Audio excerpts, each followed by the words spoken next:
بندوق کی بیرل میں بھرے بارود کی مانند داؤد حسن ابراہیم کاسکر نہ صرف اپنی طاقتور شخصیت کا خود عکاس تھا بلکہ اپنی ہر جگہ موجودگی کے احساس سے بھی سرشار تھا۔ بھارتی مافیا کے ڈان داؤد ابراہیم کی کسی ملک میں موجودگی اس بات کا ثبوت ہے کہ اسے مضبوط ہاتھوں کی پشت پناہی حاصل ہے۔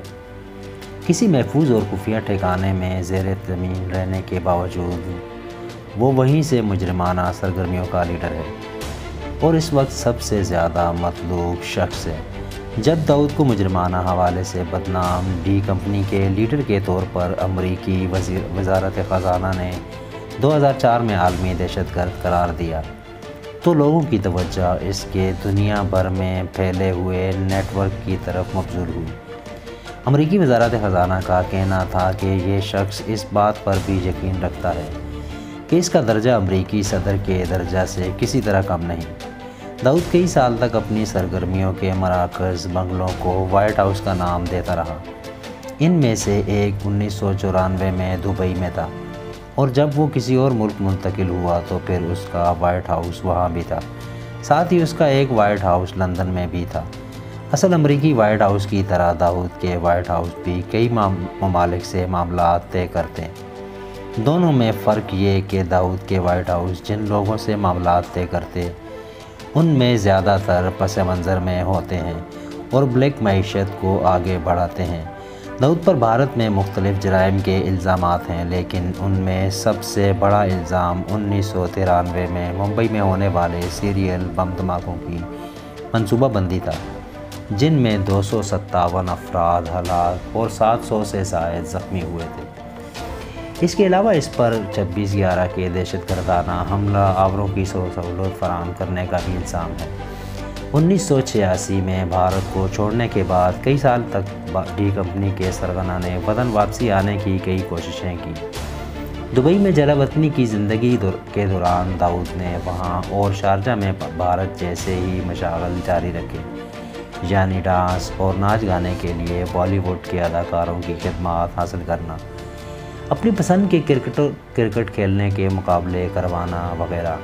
داؤد نے ایک پرآسائش زندگی اختیار کر کے رکھی اور گھر سے باہر بھی گھر جیسا انداز رکھا، لیکن اس نے کئی دفعہ اپنے دوست سیاستدانوں اور سرکردہ لوگوں سے رابطے کر کے بھارت واپسی کی خواہش کا اظہار کیا اور اس کے لیے کوششیں بھی کیں۔ مارچ 1993 میں سیریل بم حملوں کا واقعہ درپیش آیا اور داؤد کا نام اس کے ذمہ داروں میں شامل ہونے کی بنا پر اسے احساس ہوا کہ اب اسے یہ رابطہ منقطع ہی کر دینا ہوگا۔ اس نے سمجھ لیا کہ اب اسے اپنے آبائی وطن میں واپسی کی امید چھوڑ دینی چاہیے۔ داؤد ابراہیم کی عالمی پیمانے پر شہرت کا آغاز 1993 کے بعد ہوا۔ اس وقت تک وہ زیادہ تر ریئل اسٹیٹ، سونے چاندی اور الیکٹرانکس کی اشیاء اور منشیات اسمگلنگ کے کاروبار میں ملوث ہو چکا تھا۔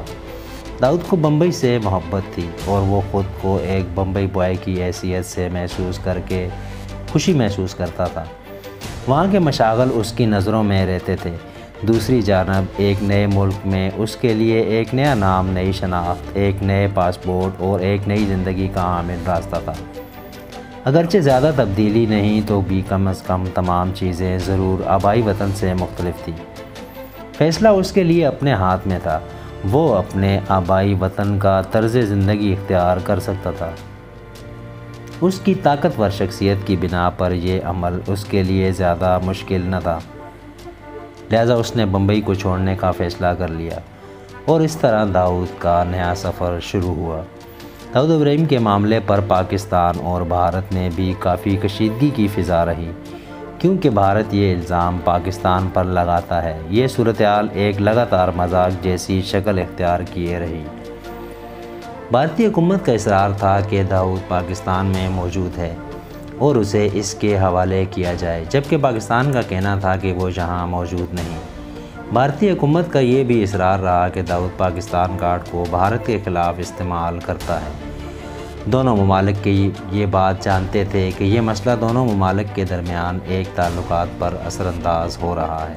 بھارت نے داؤد ابراہیم کی پاکستان میں موجودگی ثابت کرنے کے لیے ایڑی چوٹی کا زور لگایا، لیکن ناکام رہا کیونکہ اس کے پاس کوئی ثبوت ہی نہیں۔ یہ بھارت کا وتیرہ ہی رہا ہے کہ بھارت میں کچھ بھی ہو جائے الزام پاکستان پر ہی لگانا ہے۔ اسی دوران داؤد کے ہاں 3 بیٹیوں کے بعد ایک بیٹے معین کی ولادت ہوئی۔ بیٹیوں کے نام معروف، مہرین اور نازیہ تھے۔ بیٹے کی ولادت کے بعد داؤد نے اپنے بنگلے کا نام بیٹے کے نام پر معین پیلس رکھ دیا۔ معین پیلس آج کل ایک ایسا بنگلہ ہے جس کی بھرپور حفاظت کی جاتی ہے اور اسی مقصد کے لیے مکمل سیکیورٹی فراہم ہے۔ بنگلہ میں ہر طرح کی آسائش موجود ہے اور یہاں داؤد کے خصوصی مہمانوں کو ٹھہرایا جاتا ہے، جبکہ کم اہم لوگوں کو قریب ہی دوسری جگہ رہائش فراہم کی جاتی ہے۔ داؤد کی زندگی ایک پرآسائش اور باوقار طرز کی زندگی ہے۔ وہ نہایت قیمتی لباس، گھڑیاں، جوتے اور دیگر اشیاء استعمال کرتا ہے۔ اس کے پاس کئی کاریں ہیں اور وہ بم پروف گاڑی میں سفر کرتا ہے۔ تاہم ہر طرح کی دولت بھی انسان کو ایک پرسکون نیند کی ضمانت نہیں دے سکتی۔ وہ ہر وقت بے خوفی کے ساتھ گھر سے نہیں نکل سکتا۔ دن میں سوتا ہے اور شام کے اوقات میں کام کرتا ہے۔ ڈانس مجرے وہ مقامی سیاستدانوں اور بیوروکریٹس کو راغب کرنے کے لیے کرواتا ہے اور بہت سے سادہ لوگ اس سے ملنے کا انتظار کرتے رہتے ہیں۔ ایسے لوگ جن کو اس سے ملنے کے لیے کئی گھنٹے انتظار کرنا پڑتا ہے، وہ بھی اس پر احتجاج میں ایک لفظ بھی نہیں کہتے اور ان کی اس سے ہونے والی ایک ہی میٹنگ ان کے موڈ کو خوشگوار کر دیتی ہے۔ داؤد ہر وقت اپنے بھارتی واقف کاروں سے رابطے میں رہتا ہے اور بہت سے لوگ اپنے تنازعات میں سمجھوتے کروانے کے لیے اس سے رابطہ کرتے رہتے ہیں۔ ممبئی کے بہت سے کاروباری ادارے، جن میں ریئل اسٹیٹ سے ایئر لائنز تک شامل ہے، نظر نہ آنے والا داؤد کا لوگو استعمال کرتے ہیں، گویا وہ ممبئی سے گیا ہی نہ ہو۔ وہ ممبئی کی ریئل اسٹیٹ کمپنیوں اور پروجیکٹس کو دور بیٹھ کر چلاتا ہے۔ بھارت کے بہت سے سیاستدان اس سے رابطہ رکھتے ہیں۔ کئی پولیس افسران کو داؤد کے گروہ سے رابطہ ظاہر ہو جانے کے بعد اپنی نوکریوں سے بھی ہاتھ دھونا پڑا۔ 26 دسمبر 1956 کو پیدا ہونے والا داؤد اب 67 برس کا ہے۔ اس کا قد 5 فٹ 11 انچ اور اونچے قد کے ساتھ ساتھ اس کا انداز گفتگو بھی دلکش اور لوگوں کو قائل کرنے والا ہے۔ اس کی شکل و شباہت میں خاصی تبدیلی ہوئی ہے۔ اس کے سر کے بہت سے بال جھڑ گئے ہیں، ساتھ ہی اس نے گھنی مونچھیں بھی نہیں رکھی ہوئی تاکہ اس کو آسانی سے پہچانا نہ جا سکے، جبکہ پہلے بمبئی میں مونچھیں ہی اس کی شناخت تھیں اور اس کے حوالے سے بمبئی کی زیر زمین دنیا میں مونچھوں کا لقب اختیار کر چکا تھا۔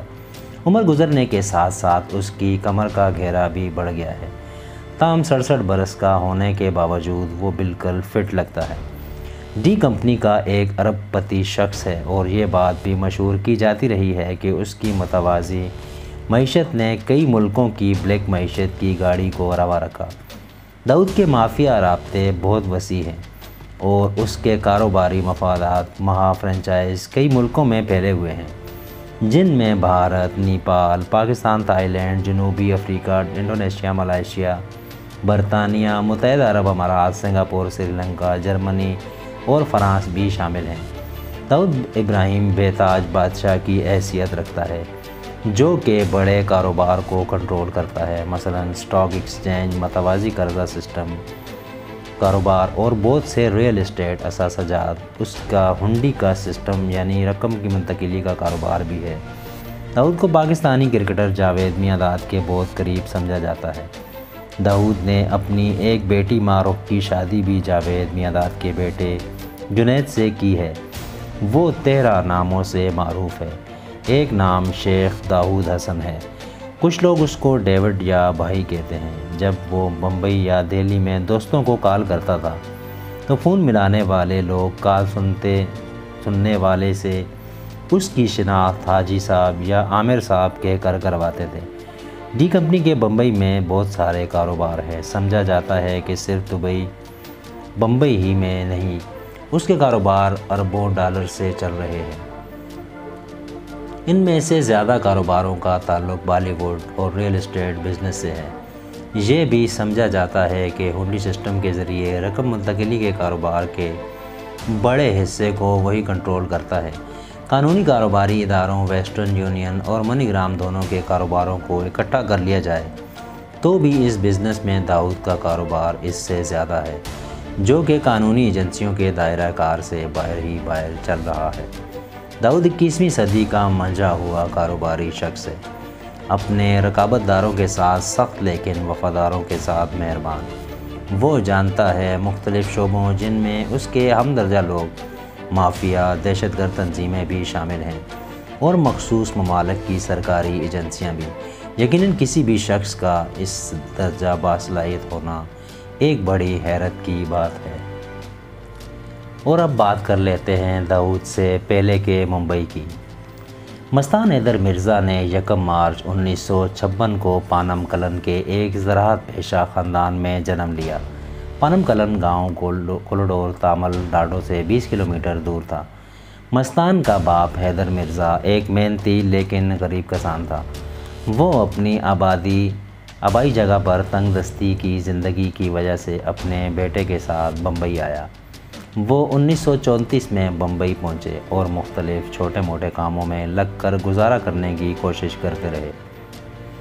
بالآخر انہوں نے بنگالی پورہ میں ایک دکان میں ایک چھوٹی ورکشاپ قائم کی، جہاں وہ سائیکلوں اور 2 پیسوں والی گاڑیوں کی مرمت کا کام کرنے لگے۔ باپ بیٹا دونوں صبح 8 بجے سے لے کر رات گئے تک سخت محنت کرتے، لیکن 8 سالہ مستان نے جلد ہی یہ نوٹ کر لیا کہ اتنی محنت کے باوجود وہ دن بھر میں 5 روپے کی انتہائی قلیل رقم سے زیادہ نہیں کما سکتے تھے۔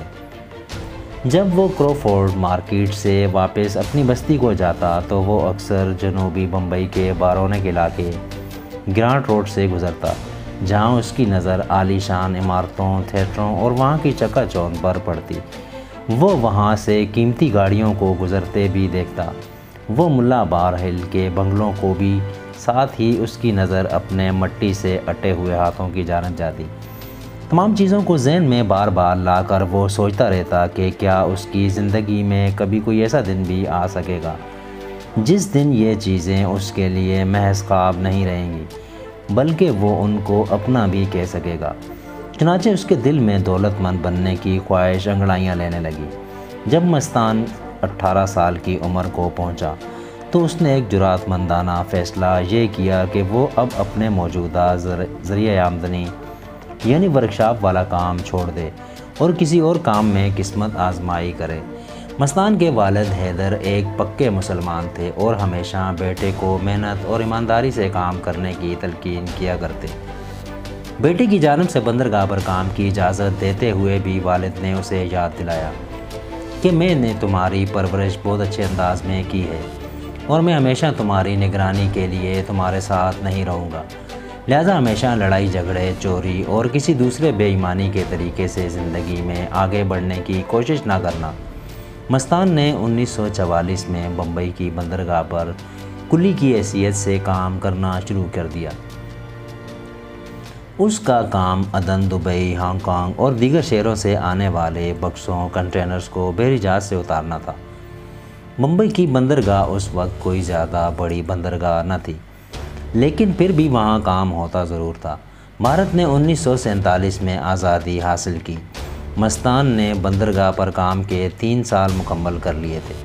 ان 3 سالوں کے دوران اس نے دیکھا تھا کہ برطانوی حکومت مال پر امپورٹ ڈیوٹی عائد کرتی تھی، لہٰذا اس کے ذہن میں یہ بات آئی کہ اگر اس امپورٹ ڈیوٹی کی ادائیگی سے بچا جا سکے تو مالک کو بمبئی کی مارکیٹ میں بڑا منافع مل سکتا ہے۔ ان دنوں میں فلپ ٹرانزسٹر اور درآمدی گھڑیوں کی بہت زیادہ مانگ تھی۔ مستان نے سوچنا شروع کیا کہ اگر مال کو کسٹم کلیئرنگ کے عمل سے نہ گزارا جائے تو پھر ڈیوٹی کی ادائیگی کا سوال ہی پیدا نہ ہوگا۔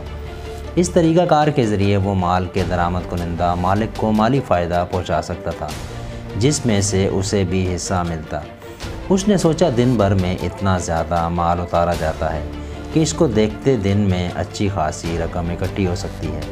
اتفاق سے اس معاملے میں اس کی سوچ کے مطابق ایمانداری والا اخلاقی سوال بھی راستے میں نہیں آ رہا تھا، کیونکہ وہ برطانیہ کو اس ڈیوٹی کے عائد یا وصول کرنے کا مجاز ہی نہ سمجھتا تھا، لہٰذا اس کے خیال میں ڈیوٹی کی عدم ادائیگی کوئی اخلاقی سوال اس کے سامنے کھڑا نہیں کرے گی۔ اس نے مزید سوچا کہ اس طریقہ کار کے ذریعے وہ اپنی قسمت کو کچھ بہتر کر سکتا ہے اور اس کی آمدنی مہینے میں 15 روپے تک بڑھ سکتی ہے۔